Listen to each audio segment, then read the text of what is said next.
Today we're going to cover the 5 most powerful human villains in the MCU. 5. Ivan Vanko. While Iron Man 2 isn't beloved as one of the best MCU films, it did introduce a villain with a great deal of power in Ivan Antonovich Vanko.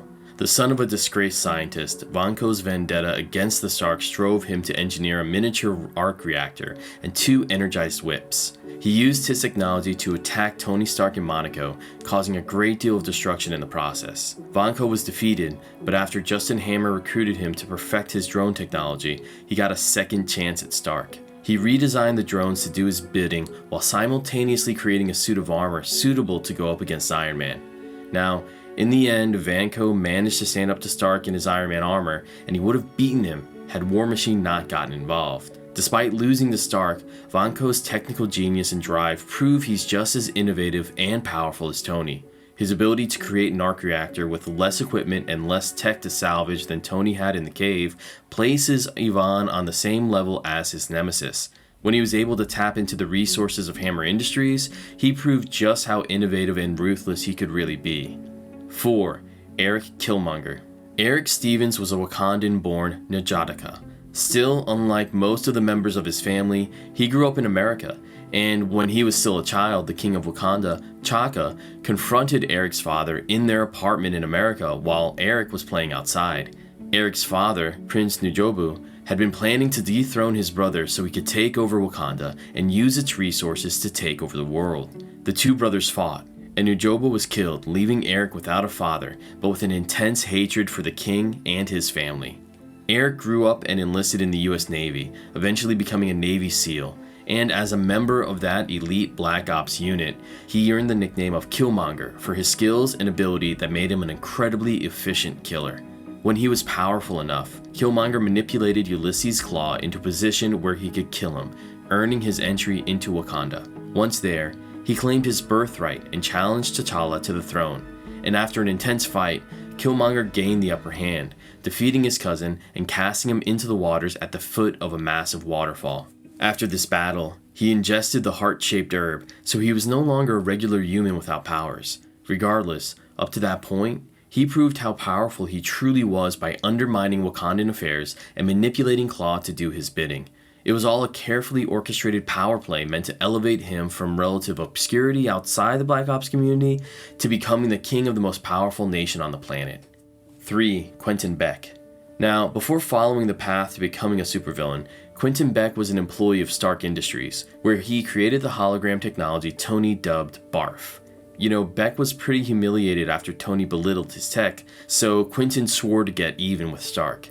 Beck recruited other former Stark employees who had an axe to grind against their former employer. Together, they created the fictional superhero who would ultimately become Mysterio.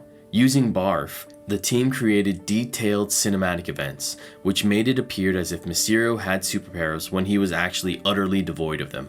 Beck and company also created a threat and a backstory, claiming he was from an alternate reality that was destroyed by 4 elementals. He claimed he was working to stop the same thing from happening to Peter Parker's reality, but in actuality, Beck was just trying to secure Tony's old sunglasses, which were the interface for Stark's security system.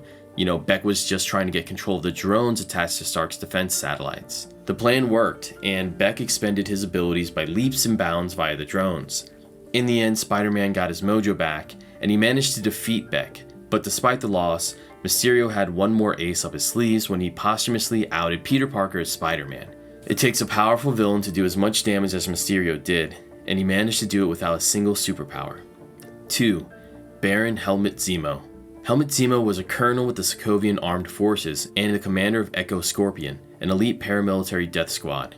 When the Battle of Sokovia resulted in the destruction of the city by Ultron and the death of his family, Zemo left his military ways behind, choosing to become a criminal mastermind. His only goal was to make the Avengers pay for what happened to him, his family, and his country. Of course, he was no match for the Avengers physically. Still, despite having no superpowers, Zemo had resources and the abilities of a master manipulator. He reasoned that the only way to destroy the Avengers was to have them destroy themselves. He manipulated events and people to make this happen when he framed the death of King T'Chaka on the Winter Soldier. That event, coupled with the ongoing dispute surrounding the signing of the Sokovia Accords, drove a wedge between Tony Stark and Steve Rogers. The two Avengers ultimately had a falling out, leading to a massive battle between the two sides. Later, when Stark learned that the Winter Soldier killed his parents, he tried to take his revenge out on him, and the battle between Tony and Steve raged. In the end, Zemo managed to do what Loki and Ultron couldn't. He defeated the Avengers. His determination and willingness to do whatever was necessary to see his desired outcome come to fruition makes him one of the most powerful human players in the MCU. Number 1. Arnam Zola.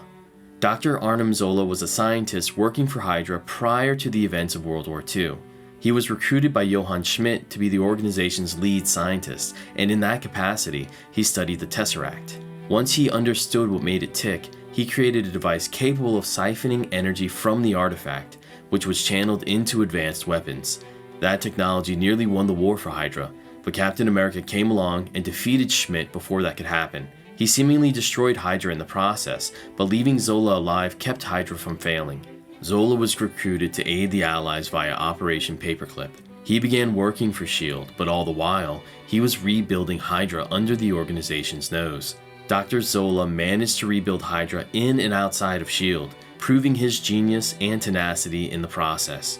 He also used his position and abilities to transform Bucky Barnes into the Winter Soldier. Before he died, he invented the technology that transferred his mind into the computers at Camp Leahy, where he would continue to do his work rebuilding Hydra long after his mortal demise. When you consider everything Zola did, he's easily the most powerful human villain in the MCU. Without a superpower to his name, he harnessed the power of the Tesseract, he created the Winter Soldier program, and he rebuilt Hydra under S.H.I.E.L.D.'s nose. He even managed to survive his own death, something that not even Thanos could do.